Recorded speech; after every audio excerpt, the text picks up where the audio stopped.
Robert Kiyosaki की किताब rich dad poor dad personal finance के लिए एक मॉडर्न क्लासिक है। ये कियोसाकी की खुद की जिंदगी की कहानी बताती है। उना के दो फादर फिगर्स थे, एक उना के अपने पिता पुअर डैड, दूसरे उना के दोस्त के पिता रिच डैड। पैसे और जिंदगी के बारे में उन्हें के अलग अलग विचारों से कियोसाकी ने फाइनेंशियल फ्रीडम के बारे में बहुमूल्य सबक सीखे। यह किताब सिर्फ अमीर बनाने के बारे में नहीं है, यह आपके फाइनेंशियल फ्यूचर को कंट्रोल करने के बारे में है। किताब इस बात पर जोर देती है कि फाइनेंशियल एजुकेशन बहुत जरूरी है। ये मायने नहीं रखता कि एएपी कितना पैसा कमाते हैं, बल्कि ये मायने रखता है कि एएपी कितना पैसा बचाते हैं और वह आपके लिए कितना ही मेहनत करता है। ये किताब पैसे के बारे में पारंपरिक सोच को चुनौती देती है। ये पाठकों को दौलत और कामयाबी के बारे में अलग तरह से सोचने के लिए प्रोत्साहित करती है। कियोसाकी के पुअर डैड कामयाबी के पारंपरिक रास्ते का प्रतिनिधित्व करते थे। अच्छे नंबर लाओ, कॉलेज जाओ, एक स्थिर नौकरी खोजो और कड़ी मेहनत करो। वह नौकरी की सुरक्षा और पैसे बचाने में विश्वास करते थे। वो अक्सर कहते थे, पैसा पेड़ पर नहीं उगता। पुअर डैड ने अपनी सीमा के भीतर रहने और कर्ज से बचने पर जोर दिया। हालांकि यह सलाह प्रैक्टिकल है, लेकिन यह अक्सर आर्थिक तंगी भरी जिंदगी की ओर ले जाती है। यह मानसिकता लोगों को पैसे के लिए काम करने के चक्र में फंसाए रखती है। वे कभी भी अपने पैसे को अपने लिए काम पर लगाना नहीं सीखते। पुअर डैड ज्यादातर लोगों का प्रतिनिधित्व करते हैं। वे कड़ी मेहनत करते हैं, अपने बिलों का भुगतान करते हैं, लेकिन आर्थिक रूप से आगे बढ़ने के लिए संघर्ष करते हैं।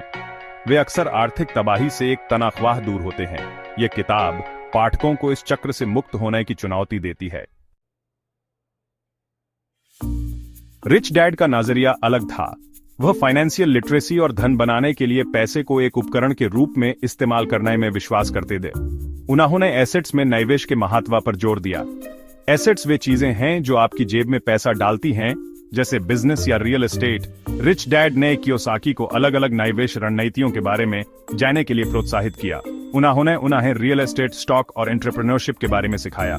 उन्होंने फाइनेंशियल स्टेटमेंट्स को समझने के महत्व पर जोर दिया। रिच डैड का मानना था कि ज्ञान ही शक्ति है, खासकर जब पैसे की बात आती है। उन्होंने कैलकुलेटेड रिस्क लेने और गलतियों से सीखने के लिए प्रोत्साहित किया। रिच डैड ने कियोसाकी को सिखाया कि फाइनेंशियल फ्रीडम आपके पैसे को आपके लिए काम करने से मिलती है। इसका मतलब है कि उन एसेट्स में निवेश करना जो पैसिव इनकम जनरेट करते हैं। रिच डैड पुअर डैड हमें सिखाती है कि फाइनेंशियल फ्रीडम किसी के लिए भी प्राप्त की जा सकती है जो सीखने और एक्शन लेने को तैयार है। यह फाइनेंशियल लिटरेसी के महत्व पर जोर देती है। धन बनाने के लिए यह समझना जरूरी है कि पैसा कैसे काम करता है। एसेट्स में निवेश करने से पैसिव इनकम होती है और आपको फाइनेंशियल फ्रीडम हासिल करने में मदद मिलती है। अपने फाइनेंस को कंट्रोल करना जरूरी है। पैसे को अपनी जिंदगी को कंट्रोल न करने दें। अपने फाइनेंशियल फ्यूचर की जिम्मेदारी खुद लें। डर पर काबू पाना भी जरूरी है। अपने फाइनेंशियल लक्ष्यों को हासिल करने से पीछे न हटें। यह किताब पाठकों को रिच डैड की मानसिकता अपनाने के लिए प्रोत्साहित करती है। यह उन्हें से फाइनेंशियली समझदार बनाने, सोच समझकर निवेश करने और अपने फाइनेंशियल डेस्टिनी को कंट्रोल करने का आग्रह करती है। ये रिच डैड पुअर डैड उन सभी के लिए एक्शन का आह्वान है जो फाइनेंशियल फ्रीडम और बहुतायत से भरी जिंदगी का सपना देखते हैं।